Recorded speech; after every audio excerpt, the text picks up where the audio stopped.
야고보서 1장 12절에서 15절 한 절씩 교독하도록 합니다. 시험을 참는 자는 복이 있나니 이는 시련을 견뎌낸 자가 주께서 자기를 사랑하는 자들에게 약속하신 생명의 면류관을 얻을 것이기 때문이라. 사람이 시험을 받을 때 내가 하나님께 시험을 받는다 말하더니 하나님은 우리에게 시험을 받지 아니하시고 친히 아무도 시험하지 아니하시느니라. 오직 각 사람이 시험을 받는 것은 자기 욕심에 끌려 미혹되리니 욕심이 잉태한즉 죄를 낳고 죄가 장성한즉 사망을 낳느니라. 오늘 나눌 말씀은 시험을 참는 자의 복이라는 말씀을 가지고 함께 은혜를 나누고자 합니다. 참 복이라는 거 사람들은 참 좋아하지요. 복 받기 원하시면 아멘. 올해는 얼마 남지 않았지만 큰 복을 받기 원하시면 두 손 들고 아멘. 그래요. 다 복 받기를 좋아하고 원해요. 그래서 예전에도 말했지만 얼마나 복을 원했으면 수조에도 저분에도 오강에도 다 복자를 새겨놓고 그렇게 밥그릇에도 밥상에도 복자를 세워놓고 그렇게 여러분 합니다. 또 봄이 되어질 때 대문 앞에다가 입춘대길 봄이 들어오듯 길이 확 내 삶이 열려라, 크게 열려라, 넓게 열려라, 그런 마음으로 여러분 글자도 붙여놓고 복 받고 싶어서 어떤 사람은 들어가는 천정에다 복조리를 달아놓기도 하고 그렇지 않습니까? 그래서 여러분 사람들은 복 받기를 너무 좋아하는 거예요. 예전에 여러분 제가 중고차를 그 가운데 여러분 샀어요. 그래서 중고차를 사서 그 중고차를 타다가 이제 수리할 때가 돼서 센터에 갔더니 센터에 있던 그 수리하는 사장이 있다가 목사님도 이런 걸 하세요? 그래서 뭘 아닙니까? 그랬더니 트렁크 뒤쪽에서 뭔가를 꺼내는데 명태 한 마리랑 명태에 여러분 그 가운데 명주실이 잔뜩 묶여 있는 거예요. 이게 뭐예요? 했더니 목사님 차에서 나왔어요. 그러니까 이게 뭐냐고 했대 하는 말이 보통 명태에다가 명주실을 갖다 하는 것은 명주실은 여러분 생명이래요. 그러면서 사고 나지 말고 명이 길나고 그렇게 여러분 명태에다 명주실을 걸어가지고 그 가운데 여러분 차 트렁크에 놓았던 거예요. 희한하죠. 차를 뗄 때마다 꼬리꼬리한 냄새가 났어요. 그게 명태 냄새였어요. 그래서 사람들은 복 받기를 되게 좋아하는 거예요. 그런데 오늘 본문에도 그 가운데 복이 있대요. 어떤 자가 복이 있느냐? 시험을 참는 자가 복이 있다라고 말씀하고 있다라는 거예요. 그런데 중요한 것은 오늘 본문에서 아니 성경에서 말하고 있는 복이 어떠한 복인가? 이 개념을 우리가 잘 알아야죠. 복의 개념을 잘못 알면 우리는 늘 어떻게 생각하냐면 나는 지질이 복도 없는 년이요. 아멘. 그러고 여러분 고백하면서 하는 거예요. 스스로를 뭐라고 고백한다고요? 그렇죠. 남편 복 없는 분 아멘. 남편 복 다 있어요? 이야, 그렇게 남편이 복 있는 사람인데 그렇게 왜 이렇게 무시하고 괄시하고 살아요? 할렐루야. 나는 자식 복도 없어. 할렐루야. 자식 복 있는 사람 아멘. 그래서 그렇게 속 썩고 살아? 이렇게 여러분 복의 개념을 모르면 나는 복받지 못한 자라고 여기는 거예요. 그러면 오늘 이 야고보서에서 말하는 복의 개념이 무엇인가? 아니 성경이 말하고 하나님 안에서 그리스도 예수가 말하는 복이 무언가를 분명히 알아야 된다라는 겁니다. 오늘 여러분 여기에서 이 야고보는 예수님의 형제예요. 그렇기 때문에 오늘 예수님과 함께 사역하면서 복의 개념을 그는 예수님 안에서 바로 알았어요. 예수님은 복을 가르칠 때 무슨 복을 가르쳤어요? 팔복을 가르쳤단 말이에요. 그러면 팔복이라는 것은 세상적인 복의 얘기가 있어요? 없어요? 없어요. 오늘 심령이 가난한 자가 복이 있대요.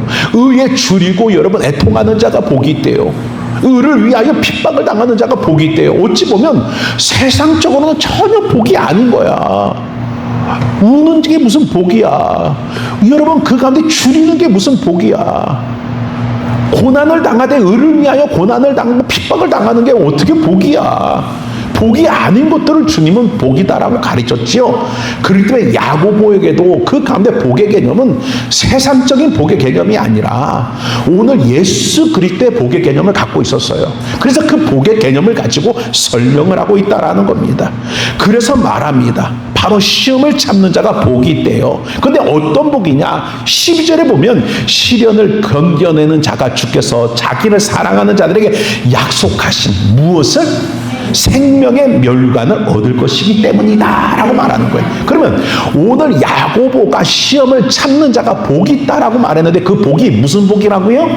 생명의 멸관이 복이라는 거예요. 이것을 이야기하고 있다라는 겁니다. 그래서 복을 설명하면서 오늘 바로 여러분 야고보는 생명의 멸관이 복이다라고 멸관을 여러분 도입시켜서 이야기해요.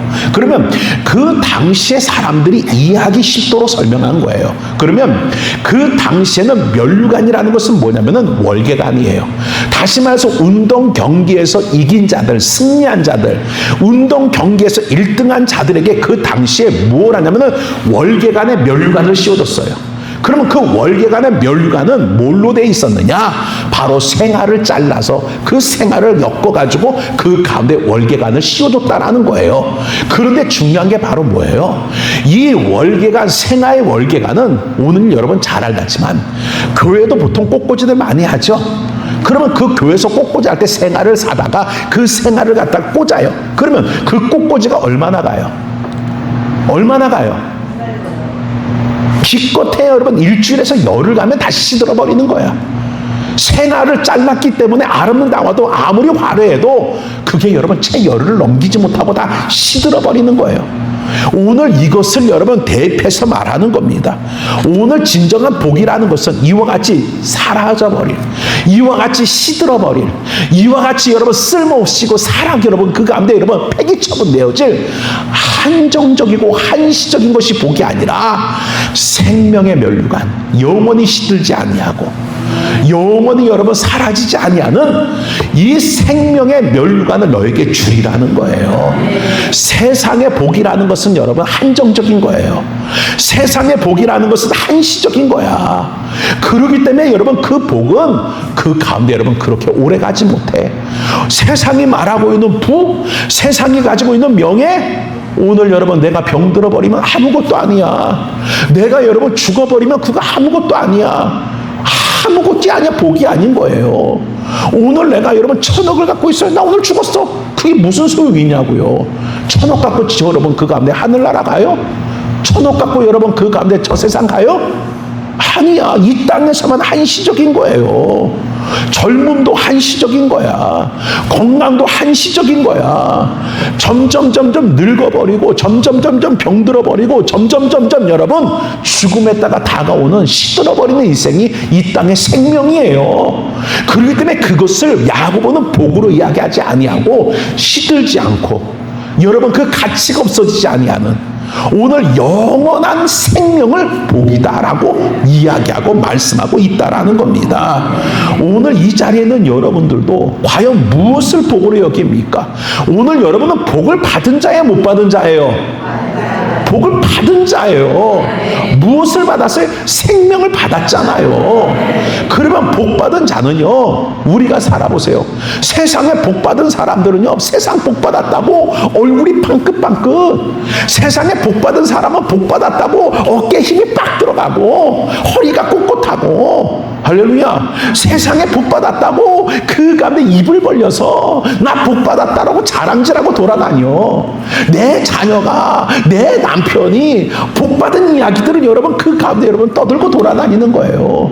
노인들도 그렇잖아요. 그 가운데 잘된 자식들, 잘된 손주들 노인정 와서 얼마나 자랑하는지 몰라. 그러니까 오늘 여러분 잘된 자식이 있는 사람들은 그 얘기를 듣고 그래 축하해 좋아하지만 내 자식들은 여러분 안 됐고 내 손주들은 안 됐는데 잘 됐다는 얘기 맨날 들으면 스트레스야, 안 스트레스예요?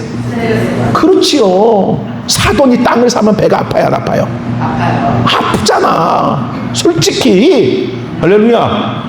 그런데 맨날 손주 자랑하고 자식 자랑하니까 듣기 싫으니까 오죽하면 여러분 그 가운데 노인정에서 여러분 정관을 만들었어.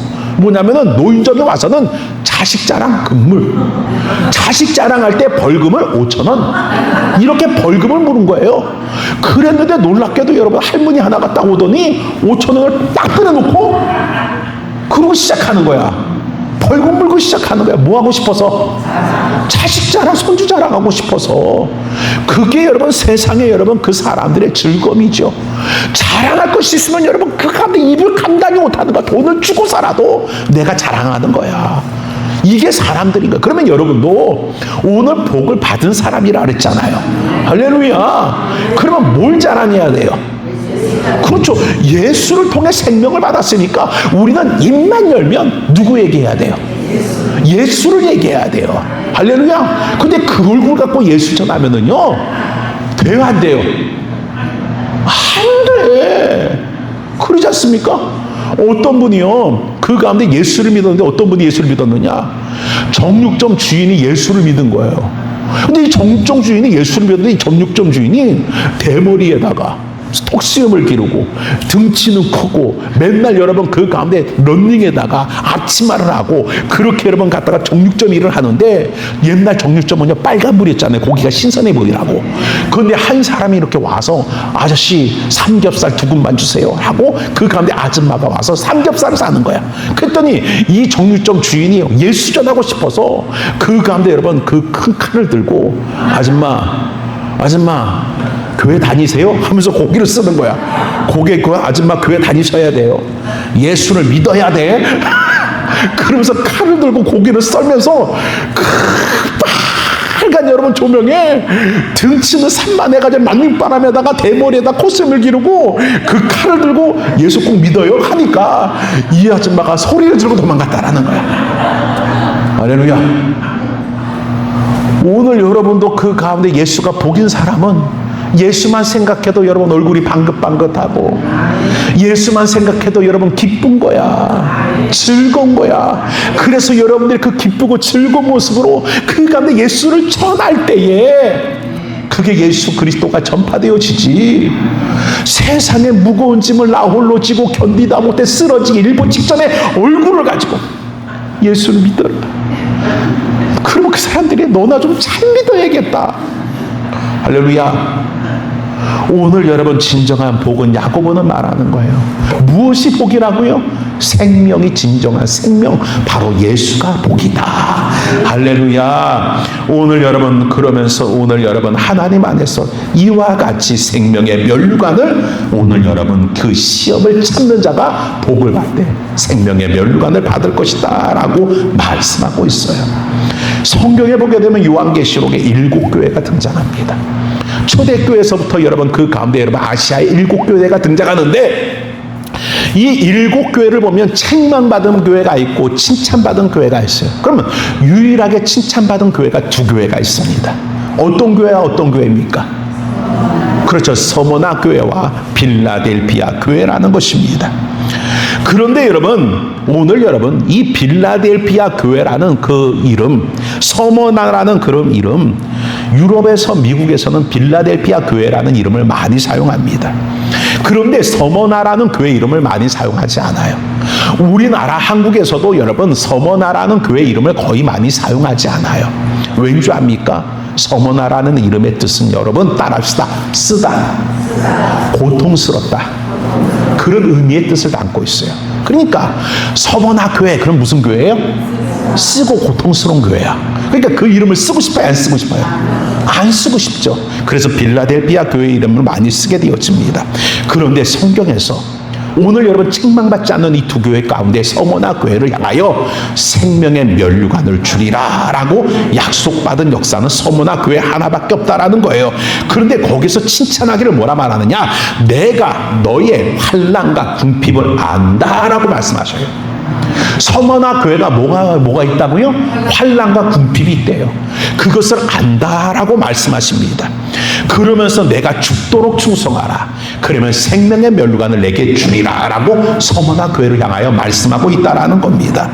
그러면 여기에서 우리가 알 수 있는 것은 서머나 교회는 뭐가 있었다고요? 환난과 궁핍이 있었다라는 거예요. 그런데 여기서 환난과 궁핍은 그냥 환난과 그냥 궁핍이 아니에요. 생명의 경각이 달릴 수 있는 그런 여러분 그 가운데 환난과 궁핍이었다라는 거예요. 굶어 죽기 직전에. 또 여러분 그 가운데 여러분 환난 때문에 살 수 없는 그러한 여러분 죽음의 직전 가운데 놓인 교회가 서머나 교회라는 거예요. 근데 중요한 것은 뭐냐? 이 서머나 교회가 왜 이렇게 환난과 궁핍 가운데 시달렸느냐? 이 서머라는 도시가 가난한 도시고 빈궁한 도시고 고통스러운 도시였느냐? 아니라는 거예요. 서머나라는 도시는 굉장히 부유한 도시였어요. 그럼 왜 서머나가 부유한 도시였느냐? 그 당시에 로마가 많은 나라와 많은 지역을 점령하고 로마의 통치 속에 들어갑니다. 그런데 그 통치 속에 들어갈 때에 그 지역이나 때로는 여러분 그 나라 가운데 바로 로마 황제의 신전을 여러분 세우게 되어지면 오늘 그 로마 황제의 신전이 세워진 곳에 다시 말해서 우상이라는 것이 그거예요. 우상은 풍요와 부를 상징하지 않습니까? 그렇기 때문에 로마 황제의 신전이 있는 도시가 가난해서는 안 돼요. 로마 황제에 있는 신전이 있는 나라가 가난해서는 안 되는 거예요. 그러니까 로마 황제 신전이 들어선 도시마다 어떤 역사가 일어나냐면은 로마에서 엄청난 지원과 후원을 해대기 시작합니다. 그래서 그 도시가 발전하게 되고 부유하게 되어지는 것이 바로 여러분 그때 당시의 현 상황이에요. 그런데 놀랍게도 이 서머나라는 도시가 제1호로 몇 호로? 첫 번째로 로마의 황제 신전을 세운 도시가 서머나예요. 그렇기 때문에 이 서머나 도시에 대해서 로마라는 나라가 엄청난 후원과 지원금을 여러분 이 서머나에 쏟아붓게 되어집니다. 그러다 보니까 이 서머나는요 엄청난 부의 도시입니다. 엄청난 풍요의 도시예요. 엄청난 번영의 도시예요. 근데 이렇게 부가 넘치고 풍요가 넘치고 번영이 넘치는 이 도시 속에서 서머나 교회가 여러분 생존하는데 서머나 교회는 그곳에서 어떻다고요?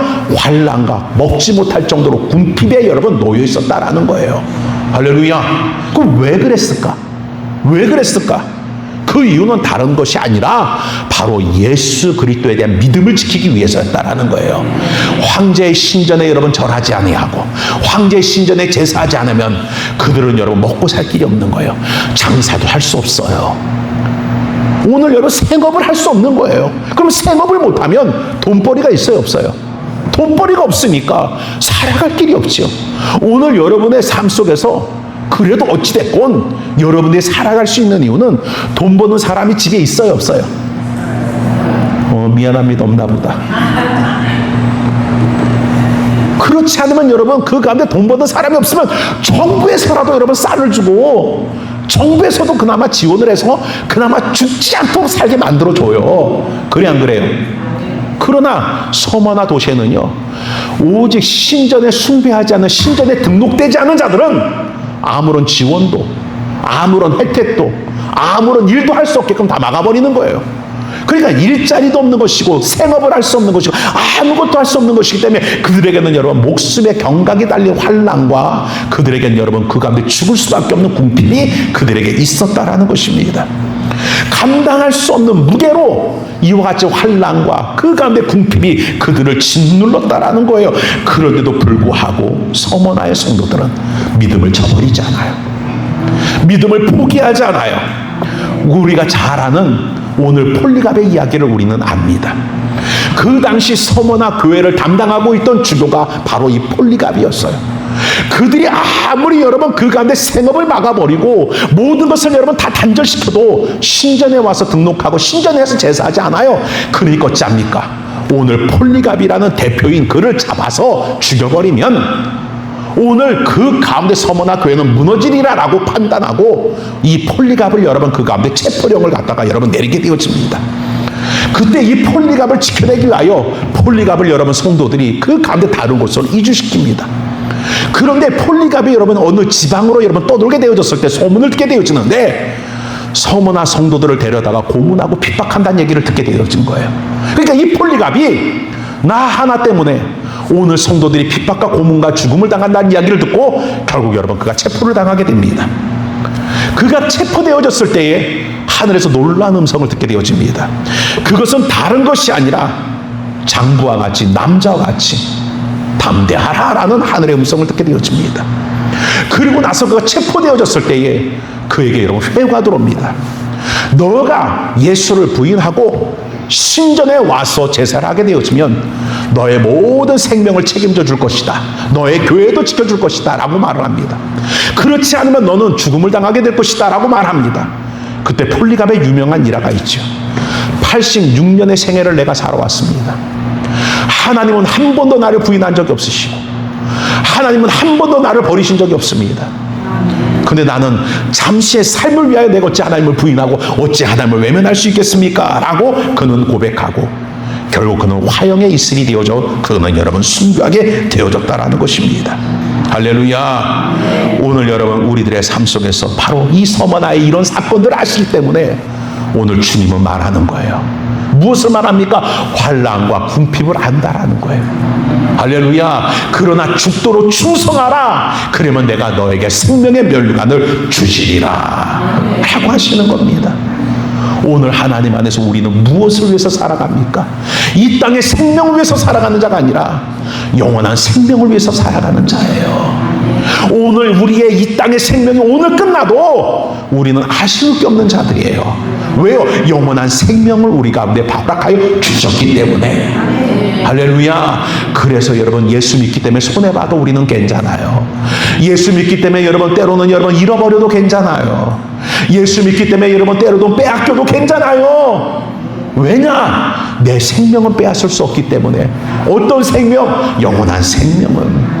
그래서 성경은 말하는 겁니다. 무엇을 말하는 겁니까? 육신은 죽일 수 있지만 영의 생명을 죽일 수 없는 자들을 두려워하지 말고 그 육의 생명뿐만 아니라 그 영적인 생명까지라도 사망에 여러분 그 가운데 던질 수 있는 하나님을 두려워하라는 거예요. 오늘 사도 바울은요, 지금 우리는 교회는 사도행전을 계속 강해주고 있어요. 이 바울은 여러분 권세자들 앞에 섰습니다. 세상의 왕 앞에 서요. 아그리빠 왕 앞에 씁니다. 그 가운데 이스라엘의 여러분 제사장 앞에 여러분 그 가운데 씁니다. 법정 앞에 씁니다. 그런데도 불구하고 그들 앞에 조금도 주눅들지 않고 조금도 두려워하지 않고 오히려 여러분 그들에게 담대히 이 소망을 인하여라고 말하며 예수 그리스도를 여러분 그들의 부활의 예수를 증거하게 되어집니다. 그들을 인하여 내가 죽을 수도 있고 살 수도 있어요. 그들은 여러분 권세를 가지고 있어요. 내 생명을 내 생사의 여탈권을 그들이 여러분 좌우할 수 있는 겁니다. 그러면 어찌합니까? 우리는 여러분 조금만 힘 있는 사람 앞에도 굴복하잖아요. 조금만 힘 있는 앞에서 비굴하잖아요. 그런데 여러분 오늘 왕 앞에 권세자들 앞에 바울은 당당하게 예수 그리스도의 부활을 증거하게 되어집니다. 왜요? 그는 내 육적인 생명을 해할 수 있는 자들을 두려워한 것이 아니라 내 영혼까지라도 멸하실 수 있는 하나님을 두려워하는 거예요. 세상의 권세를 참 권세로 여기잖아요. 하나님의 권세를 참 권세로 여기는 거예요. 예수 그리스도도 빌라도에게 붙들렸을 때 빌라도가 말합니다. 내가 너를 놔줄 수도 있고 너를 죽일 수도 있다라고 말합니다. 그때 예수는 그 권세를 비웃습니다. 세상 권세를 비웃어요. 왜요? 하나님의 권세가 진짜라는 거예요. 네가 네 자리에 있는 것도 하나님이 허락하신 것이지. 네가 나를 죽이려고 해도 하나님이 나를 살리려고 하면 너는 나를 죽일 수 없을 것이고, 네가 나를 살리려고 해도 하나님이 나를 죽이려고 하신다면 너는 나를 살릴 수 없어. 진정한 권세는 하나님이야. 세상의 권세 굴복하지 않아요. 오늘 여러분 세상은 여러분 이 세상은 돈의 권세를 가지고, 이 세상은 여러분 세상의 권세를 가지고 여러분을 울려요. 직장을 빼앗아가면서 너 불행해, 너 직장 없잖아, 굶어죽기 딱 좋네, 불행해. 권세를 가지고 우리를 희롱한다고요. 그러면 우리는 직장을 빼앗기고 돈벌이를 잃어버리면 아버지 내가 죽겠어요. 그러면 누가 박수 쳐요? 세상의 마귀가 잘한다 잘한다 잘한다 박수 치는 거야. 그러면 그리스도께서 여러분을 보니까 탄식하는 거야. 하늘에 날아다니는 새조차도 하나님의 허락 없이는 떨어진 바 되지 않는데, 할렐루야. 왜 너는 그렇게 믿음 없어서 무엇을 먹을까 마실까 입을 것 때문에 그렇게 불행해하며 슬퍼하고 낙심하고 있니? 너는 나를 못 믿니? 너는 나를 신뢰하지 못하니? 오늘 여러분 탄식하고 계신다라는 거예요. 오늘 이 자리에는 여러분들 하나님 안에서 우리들의 과연 신앙이 이 세상에 속한 여러분 신앙으로서 믿음을 지탱하고 있는가? 아니면 영원한 생명의 그 신앙이 우리의 믿음을 여러분 굳건히 세워가고 있는가 돌아보아야 될 줄 믿습니다. 그러면서 야고보는 이렇게 말합니다. 사람이 시험을 13절에 볼 때 받을 때에 내가 하나님께 시험을 받는다 하지 말지니 하나님은 악에게 시험을 받지도 아니하고 친히 아무도 시험하지 않느니라 라고 말합니다. 여기 12절에서도 시험이 나와요. 시험을 참는 자가 복이 있다라고 말하면서 13절에는 하나님은 아무도 시험하지 않는다라고 하셔요. 그럼 여기서 말하는 시험은 두 가지로 달라요. 그러면 첫 번째 시험은 바로 뭐냐면은 바로 여러분 테스트예요. 그리고 두 번째 시험은 바로 뭐냐면 템테이션, 유혹이에요. 이 두 가지 시험의 종류가 다르다라는 것입니다. 오늘 여러분 우리가 잘 아시다시피 아브라함을 독자를 여러분 모리아산에 들여라. 이거는 뭐예요? 테스트예요. 하나님 주신 테스트예요. 그 테스트는 바로 뭡니까? 그가 믿음이 있는가 없는가를 보시기 위해서예요. 그리고 그의 믿음을 성장시키기 위해서예요. 그래서 허락하시는 시험이에요. 근데 또 하나는 여러분 바로 뭐냐면은 템테이션, 바로 여러분 유혹이에요. 유혹이라는 것은 바로 뭐냐면은 올무예요. 넘어뜨리기 위한 거예요. 이거는 마귀가 사단이 하는 거예요. 그러면 템테이션은 뭐냐면 덫이에요. 미끼예요. 이 미끼를 가지고 유혹하는 거예요. 저도 낚시를 좋아하지만 낚시를 할 때 반드시 뭘 껴요? 미끼를 껴요. 근데 많이 잡는 사람과 많이 못 잡는 사이의 특징이 있어요. 그 특징이 뭔지 알아요? 미끼를요, 물고기가 볼 때 맛있게 낀 사람은 많이 잡고 물고기가 볼 때 맛 더럽게 없이 미끼를 끈 사람은 못 잡아요. 그래서 낚시를 잘하는 사람은 미끼를 달 때도 물고기가 혹할 정도로 그렇게 미끼를 잘 만들어서 달아요. 할렐루야. 제가 낚시를 잘해요. 그 낚시를 잘하는 이유가 뭐예요? 미끼를 맛있게 잘 껴서 그래요. 할렐루야. 그래서 낚싯대를 내리기만 하면 미끼를 무는 게 아니에요. 내려놓고 이 낚싯대를 가지고 꼬시는 거예요. 맛있게 보이도록, 혹하도록, 군침이 돌도록. 이 낚시의 미끼를 여러분 물속에 담가서 막 갖다가 그걸 갖다가 고패질이라고 해요. 그 고패질을 하면 물고기가 있다가 맛있어 보이는 거예요. 그러면 그 미끼를 보고 물어버리는 거죠. 근데 미끼를 봤을 때 이 미끼가 맛 더럽게 없이 생겼어요. 그럼 물고기가 있다가 그걸 봐야 안 봐요? 쳐다도 안 보고 가. 그러니까 물고기 못 잡는 거예요. 근데 보세요. 오늘 세상은요 어떻습니까? 악한 사단이 하와에게 선악을 알게 하는 열매를 딱 보여주면서 그것을 미끼로 여러분 삼았을 때 그 하와가 그 선악을 알게 하는 열매를 딱 봤을 때 어떻게 보였어요? 보암직하고 먹음직하고 지혜롭게 할 만큼 탐스럽게 보였다라는 거예요. 침이 질질질 흘리게 만든 거예요. 마찬가지인 거예요. 오늘 악한 세상은요, 여러분 사단은요 이 세상의 것을 가지고 얼마나 탐스럽게 여러분을 꼬시는지 몰라요. 물질을 가지고 세상의 것을 가지고 얼마나 우리를 유혹하고 있는지 몰라요. 이것이 바로 여러분 악한 사단의 역사라는 것입니다. 오늘 여러분 그런데 중요한 것은 여러분 그 가운데 무엇이냐? 오늘 이 사단의 역사 속에는 이렇게 유혹하는 외부적인 요소들이 너무 많아. 외부적인 요소가 너무 많다라는 거죠. 그래서 여러분 그 가운데 보면 그렇지 않습니까? 오늘 여러분 술 좋아하는 사람은 여러분 갖다 술집을 지나가면 그 가운데 여러분 유혹하는 게 너무 많아. 그렇지 않습니까? 그러니까 여러분 창세가 방앗간 지나가요? 못 지나가요? 못 지나가. 유혹에 넘어가는 거죠. 그와 마찬가지로 이 세상 가운데 있는 사람들은 유혹이 너무 많아. 근데 그 유혹이 외부적인 유혹이 많아서 유혹에 넘어가는 게 아니라는 거예요. 문제는 뭐냐면은 내부에 있는 여러분 그 내 속에 있는 죄가 외부에 있는 것에 작용을 일으키는 거예요. 할렐루야. 여러분 속에 있는 세상의 탐욕과 탐심이 오늘 여러분 그 가운데 외적인 것에 여러분 그것과 작용을 일으키니까 오늘 내가 그것에 미혹당하여 넘어가는 거예요. 유혹에 넘어가는 거예요. 내 속에 여러분 그것이 없으면 넘어갈 일이 없는 거예요. 할렐루야. 그렇지 않습니까?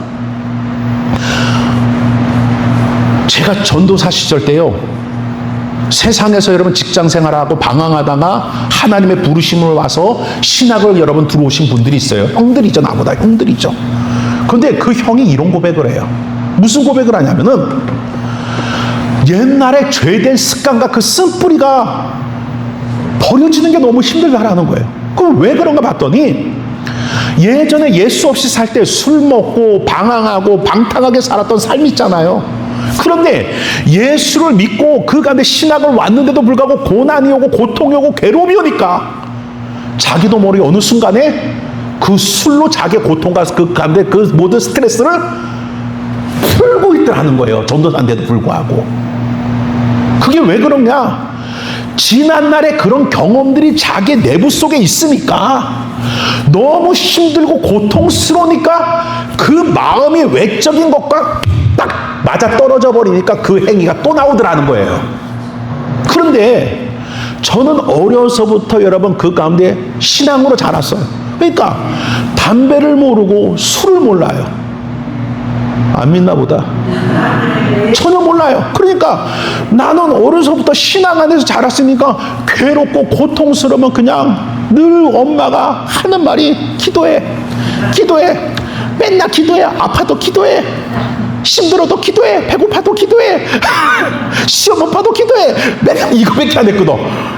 그거밖에 몰라. 그렇게 성장했으니까. 나중에 여러분 힘들고 고통스럽고면 어디가 있느냐? 교회 가서 아버지 하고 기도하고 있다란 말이야. 왜냐하면 내 내부 안에는 이런 여러분 그 가운데 내부에 여러분 잘못된 죄된 것들이 자리를 잡지 않았다라는 거죠.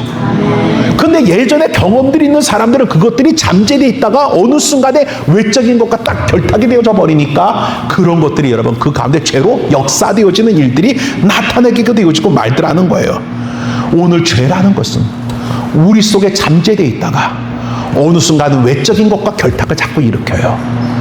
그래서 나로 그 죄의 유혹에 넘어가서 그 죄로 넘어지게끔 만드는 것이 사단의 역사라는 겁니다. 할렐루야. 예로 여러분 다윗을 보세요. 다윗이 나라가 여러분 부강하게 되어졌어요. 근데 아직도 전쟁이 끊이지 않았어요. 그런데 다윗은 이제 어느 정도 기반이 마련되고 안정되니까 늦게까지 잠을 자고 일어나서 뜰을 거늘게 되어집니다. 근데 뜰을 거늘 때 세상에 뭘 봐냐? 아리따운 한 여인이 못하는 것을 봤어요? 목욕하는 걸 봤어요. 만약에 여러분들이 목욕하는 걸 봤다면 어떻게 했을까? 에이씨, 눈을 뽑아버리고 싶어. 이랬을지도 몰라. 아니야? 그렇죠? 아버지, 내가 오늘도 못 볼 걸 봤으니까 이러고 돌이켰을 거야. 그런데 정말 젊고 아름다운 여인이 목욕하는 장면을 본 거예요. 근데 여러분 어떻게 해요? 다윗 속에 뭐가 있었느냐? 음란한 마음이 있었던 거예요. 그러니까 이 음란한 죄된 마음이 외적인 것과 딱 결합이 되어지니까 다윗이 어떡하냐? 신하를 시켜서 그 여인이 누군가 알아봐라 라고 명령을 내립니다. 그래서 이 다윗이 명령을 듣고 봤더니 지금 전쟁터에 나가서 충성스럽게 전쟁을 치르고 있는 장수인 우리아의 처입니다. 아내입니다. 라는 얘기를 들어요. 그러면 오늘 그것을 여러분 듣고 아 그런가 하고 오늘 다윗이 물러서야 되는데 다윗이 여러분 어떡하느냐? 그럼에도 불구하고 그 가운데 여러분 바세바를 데리고 와요. 근데 더 놀라운 것이 뭔지 압니까? 데리고 왔을 때 그 당시에 여러분 이 우리아의 아내가 어떤 상태냐? 마술에 걸려있던 상태예요. 여자들이 한 달에 한 번씩 마법에 걸리죠. 그게 뭐예요? 생리기간이야. 생리기간. 그런데 다윗이 어찌합니까? 생리가 끝날 때까지 기다렸다가 우리아의 아내를 범해버려요. 이게 바로 여러분 죄악의 역사라는 거예요. 죄는요 끊임없이 내 속에서 역사하고 내 속에 있던 죄가 외부적인 여건과 딱 결탁이 되어졌을 때 그 죄는 나를 넘어뜨리게 만드는 거예요. 다윗도 여러분 그것을 본 순간 자기 속에 잠재됐던 음욕이 오늘 여러분 그 외적인 본 것을 인하여 결탁이 되어지고 그것을 인하여 우리 아내를 데려오고 그 여인이 생리기간이니까 그 기간까지 기다렸다가 그것이 끝나고 나면 그를 범하게 되어지는 죄를 저질러버리고 말더라는 겁니다. 그래서 다윗은 여러분 이러한 죄를 저질러버리고 말아요. 이게 바로 여러분 죄된 여러분 특징의 모습이라는 겁니다. 그래서 다윗은 시편 51편에 고백해요. 내가 죄악 중에 출생하였으며 내 모친이 죄악 중에 나를 잉태하였나이다. 결국 뭐냐? 나는 죄덩어리라는 거예요. 죄 가운데 태어나고 그 죄를 그 가운데 자본 삼아 더 많은 죄를 저지르는 나는 죄덩어리라는 거예요. 그게 바로 우리 인간입니다. 우리들도 마찬가지예요. 우리가 죄 가운데 원죄로 태어났어요.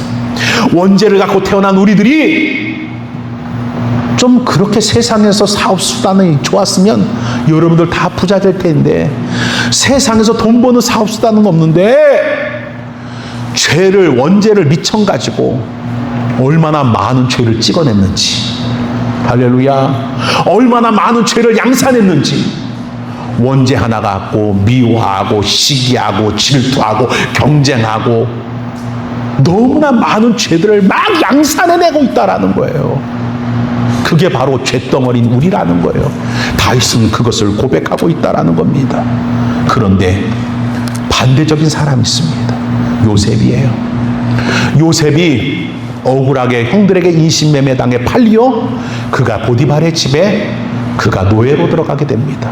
근데 요셉의 여러분 외모가 준수했어요. 할렐루야. 그러면 사람이 너무 준수해도 유혹이 많아. 오늘 여러분들을 그 가운데 무시하는 게 아니라 여러분들이 어딜 가도 여러분 유혹하는 사람 있어요, 없어요? 있어요, 없어요? 그럼 미친 거지, 그 사람이.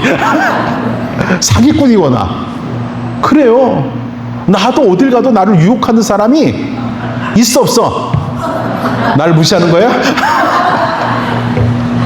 사람이 너무 잘나고 너무 뺀질뺀질거리고 너무 여러분 그러면 사람이 항상 꼬이게 돼 있어. 항상 꼬이는 사람은 꼬이게끔 하고 다녀. 그렇지 않아요? 좀 야시시하게 하고 다니고 막 그런 사람들이 꼬여. 여러분같이 맨날 식당에서 일하고 온 것처럼 그러고 다니는 사람은 안 꼬여. 할렐루야. 그냥 살이 찌면 찌는 대로 그냥 우린 살고, 얼굴이 좀 늘어지면 늘어진 대로 우린 살아. 아멘. 그렇지 않습니까? 우리는 미용실도 1년에 한두 번도 안 가. 그래, 안 그래요? 내가 말하잖아. 여기 있는 분들 보면 오래가는 파마 다 하셨어. 어떤 분은 그 파마도 하기 싫어서 그냥 생머리로, 단발머리로 자르고 다니셔. 다들 미용실 다녀온 머리들이 여기 보니까 하나도 없어. 좀 가꾸고 사세요. 오늘 여러분 올 때도 연지곤지 좀 찍고, 그리고 눈에 좀 그리고 좀 오세요. 오셨는데 그 정도야?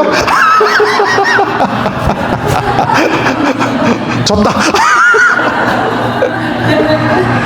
그런데 여러분 보면 항상 여러분 야시시하게 여러분 자기를 막 꾸미고 하는 사람들은 뭔가 여러분 그 가운데 자기 마음에 그런 게 있으니까 자꾸 꼬이는 거야. 그런데 여러분 그렇지 않고 원래 잘나고 원래 이쁘면 가만히 있어도 꼬여. 할렐루야. 그렇지 않습니까? 근데 그렇지 않은 사람들은 꼬일 일이 없어. 그런 자리에 가지도 않고, 그런 모임에 가지도 않고, 그런 사람을 만나지도 않고, 그렇게 살때 왜 꼬일 일이 뭐가 있냐고. 그렇잖아요? 쓸데없는 모임에 쫓아다니고, 쓸데없는 곳에 가서 앉아있고, 쓸데없는 곳에서 술 처먹고, 쓸데없는 곳에 돌아다니니까 자꾸 그런 게 꼬이는 거지. 아멘. 여러분들이 그 가운데 교회만 오고 기도만 오고 집에만 가는데 꼬일 일 있어, 없어? 할렐루야. 꼬일 일 없어. 감사한 거야. 그렇지 않습니까? 그런데 요셉은 워낙 준수하게 생겼대요. 참 잘생겨도 문제죠. 그러니까 보디발의 아내가, 보디발이 늘 바쁘니까 집에 잘 들어오지 않으니까 젊고 외로웠나 봐요. 보디발의 아내의 미모가 뛰어났답니다. 그런데 이 보디발의 아내가 요셉의 준수함을 보고 자꾸 동침하자라고 유혹을 합니다. 근데 요셉은 자꾸 거절을 했어요. 그런데 이 여자가 그 속에 음란한 마음이 있으니까, 그 음란한 마음이 외적인 요건과 결합되어지니까 자기네 집에 있는 식솔들을 다 내보내는 거예요. 그리고 누구만 남겨요? 요셉만 남겨요. 그래놓고 말합니다. 오늘 이 집구석 안에는 너와 나밖에 없다. 그러니까 우리 동침하자라고 말합니다. 그러면 요셉의 마음속에도 음란한 마음이 있었다라면 아마 여러분 넘어가 버렸을 겁니다. 그런데 요셉의 마음속에는 음란한 마음이 아니라 하나님이 계셨어요. 그러면서 그는 말합니다. 왜 우리 둘이야? 오늘 하나님 우리를 지켜보고 계셔. 그게 바로 뭐냐면 신전의식이고 코람데오의 신앙이라는 거예요. 우리들이 왜 죄에 넘어가는 줄 압니까? 내 마음속에 하나님이 계시는데, 내 심령이 하나님이 전이 되어서 하나님이 여러분 계셔야 되는데, 하나님이 아니라 세상이 들어와 있어요. 하나님이 아닌 다른 것들이 들어와 있는 거예요. 그러니까 그것이 외적인 것과 연결이 되어서 내가 미혹당하여 넘어지는 겁니다. 오늘 여러분 속에 과연 무엇이 여러분 가운데 자리를 잡고 있는가? 여러분의 마음속에 가장 큰 게 뭡니까? 돈이에요? 건강이에요? 세상의 일이에요? 직장이에요? 그것이 여러분을 유혹하여 넘어뜨려서 결국 하나님으로부터 멀어지게 만든 죄가 되어질 것입니다. 그게 바로 여러분 유혹이라는 거예요. 오늘 이 요셉은 아무리 어려워도, 아무리 힘들어도, 아무리 고통스러워도 그 마음속에 하나님이 계시는 신전의식을 갖고 살았어요. 하나님을 의식하며 코람데오의 신앙으로 살았다라는 것입니다. 야고보서 1장 14절 15절을 말합니다. 오직 각 사람이 시험을 받는 것은 무엇 때문이라고요? 욕심에 끌려 미혹됨이라는 거예요. 욕심이 잉태한 즉 죄를 낳고 죄가 장성한 즉 사망을 낳느니라 라고 뭡니까? 결국 그의 끝이 뭐예요? 사망이라는 거예요. 지금도 세상은 계속 우리로 하여금 유혹해요. 하나 걸려라, 하나 걸려라, 외적인 것으로 계속 유혹하고 있다라는 거예요. 그런데 내 속에 하나님이 아닌 다른 것들이 많이 존재하게 되어지면 넘어갈 일이 많아. 외적인 것과 결탁되어 내 속에 있는 것이 욕심에 끌려 무너질 일이 많아. 내 남편으로 만족하지 못하고 나 외롭다, 나 외롭다. 외로우신 분 아멘. 이런 마음을 늘 갖고 있는 여자들이 세상에 많아. 그런 남자들이 많아. 그러니까 그런 마음을 갖고 있으면 어느 순간에 외적인 것이 딱 작용되어지면 그냥 넘어가 버리는 거예요. 그 마음이 있으니까 넘어가는 거야. 마음이 없는데 넘어가요? 내가 술 먹은 마음이 1도 없어, 0도 없어. 근데 술로 먹고 오다가 나를 갖고 술 갖고 욕하다가 내가 술에 넘어가냐고. 넘어가요, 안 넘어가요? 안 넘어가. 내 속에 여러분 하나님이 아닌 것들이 너무 많이 자리를 잡으니까 그 외적인 것이 딱 작용을 일으키면 거기에 딱 천생연분 짝 플러스 마이너스 딱 붙어가지고 휙 넘어가 버리는 거예요. 돈에 넘어가고 세상에 넘어가고 환경에 넘어가고 이런 것들에 넘어가게 되어지고 말들 하는 겁니다. 오늘 여러분 생명의 면류관을 내게 주리라. 어떤 자? 시험을 참는 자들에게, 시험을 이기는 자들에게. 그럼 우리는 시험을 이겨야 돼요. 어떻게 이겨야 돼? 우리는 못 이겨. 아직도 말씀이 한 30분 정도 더 남았어. 할렐루야. 그렇게 여러분들이 아멘을 하자 끝낼 거야. 좋아서 아멘 했으면 내가 더 길게 했을 텐데. 시험을 참는 자가 복이 있어요. 생명의 면류관을 주신답니다. 할렐루야.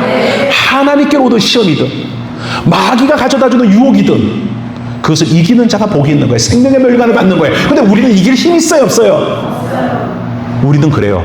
안 돼, 안 돼, 안 돼, 돼, 이렇게 하는 게 우리 인생이야. 우린 넘어갈 수밖에 없어요. 그럼 결국 누굽니까? 시험을 이기신 분이 계세요. 시험을 참고 승리한 분이 계세요. 그분이 누구예요? 예수 그리스도예요. 우리는 누굴 믿어요? 예수를 믿는 거예요. 그래서 우리는 외치는 거예요. 날마다 기도하는 거예요.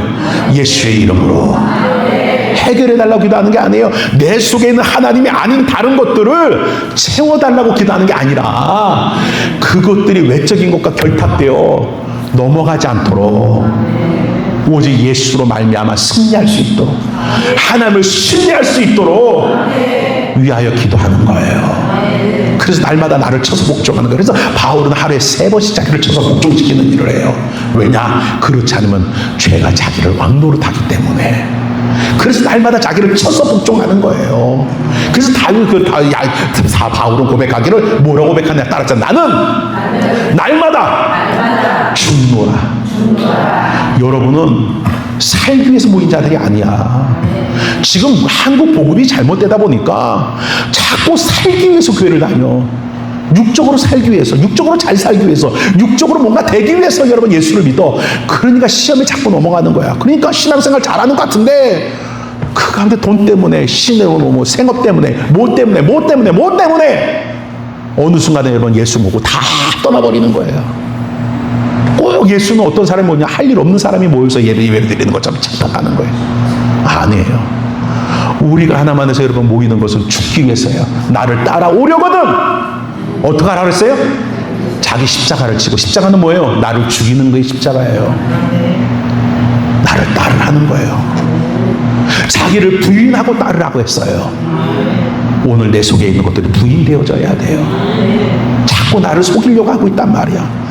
하나님적이지 않은 것들이 나를 절망시키고, 하나님적이지 않은 것들이 나를 자꾸 미혹하여 외적인 것과 결탁해서 하나님으로부터 멀어지게 만들어서 이 세상 것을 가지고 너 울어, 너 낙심해, 너 절망해, 너 탄식해, 너 불행해.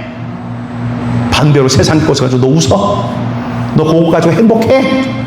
그러면 그거 가지고 막 행복해요. 아, 잘 된다, 행복하다. 그거 싹 뺏어가. 그럼 어떻게 돼요? 아이고, 더 큰 고통이 들어오는 거예요. 빈자리가 더 큰 탄식이 들어오는 거예요. 여리고에서의 승리의 기쁨이 아이성의 패배로 인하여 그 패배의 그 자리가 기쁨 완전히 사라져버리고 통곡과 죄를 뒤집어쓰면 탄식으로 바뀌는 것처럼, 우리가 여러분 그 가운데 하나님적이지 않은 것들을 가지고 그것을 여러분 기쁨으로 삼을 때, 주었을 때 기쁘지만 그것이 사라져버리면 더 큰 탄식과 불행이 우리 가운데 온다라는 것을 기억하여 야고보와의 말씀처럼 생명의 면류관, 시드는 것들이 아닌, 사라지는 것들이 아닌, 없어지는 것들이 아닌 그러한 여러분 보장되지 않은 것들로 인하여 여러분들이 면류관을 쓰는 자가 아니라 영원히 변하지 않는 생명이라는 예수 그리스도의 면류관을 다 받아 쓴 자들이 되어져서 결국 시험을 이긴 자가 되고 시험을 견디는 자가 되어져서 그 면류관으로 하나님의 영광 생명의 나라에 들어갈 수 있는 우리 모두가 다 되어지기를 주의 이름으로 축원을 드립니다. 기도합니다. 사랑의 아버지 하나님,